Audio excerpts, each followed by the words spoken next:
bakunze ibiganiro vya Jumia TV twongeye kuba mwaramutse namwiriwe tubifuriza amahoro yo kugubwa neza aho muri hose. Ni Illuminée niyo kindi yari yasuye niyo nkuko mubibona kuri micro. No musi duse umucuti wanje mwiza cyane ni Umuhoza Justine. Dusanzwe turi mu mwuga umwe nico gituma mubona ko nta byo gukanya birimwo, nta no gushuha vya cyane birimwo. Yamwe muca mubibona. Rero tumuhaye ikaze twibwire hari gihe no bamvuze ibitari ivyo kugira ngo tumumenye mbe Umuhoza Justine ninde. Umuhoza Justine ni umumama afite umwana umwe kandi nkabasanzwe ndi umujournaliste wo kuri Woman TV. Okay, ni Woman TV ihuye na Jumia TV tugomba tubayagira iki? Dusanzwe tubizi mu kibano mu buzima bwa misi yose ari gihe hahandi aho ubaye aho nanje mbaye shira gusanga hari umwana w'imfuvyi akabaho na mukase mbe hajya sewe baca bavuga umugabo wa nyina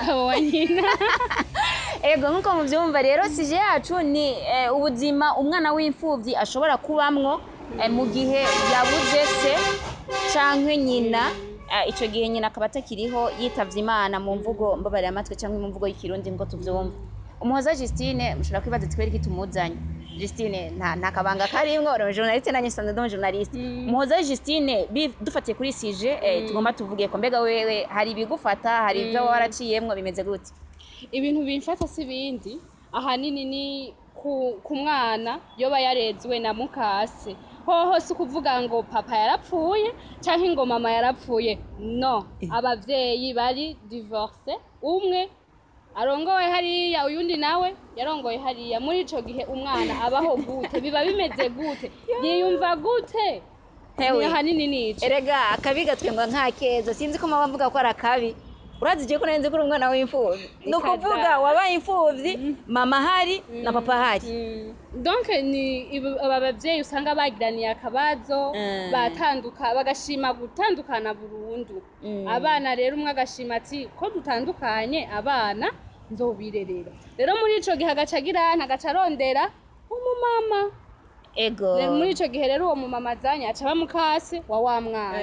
Ahanini nico abazi imvugo y'ikirundi mama arahari na papa arahari. Mbe none umwana baca bamwita urya bamwita mukaso kandi nyoka kiriho hanyuma so nawe so waguma ari papa wawe. Mwandike muri commentaire mutubwire umugabo wa so ko kuri mama bavuga mukaso kuri papa naho bavugana. Rero nta birebire tugomba tubabwire cyangwa nta birebire tuhava tuvugana uretse ko twariko turabategurira ikiganiro kizokurikira dushaka kumenya mbega n'izihe ngaruka zishikira umwana abarezwe muri ubwo buryo.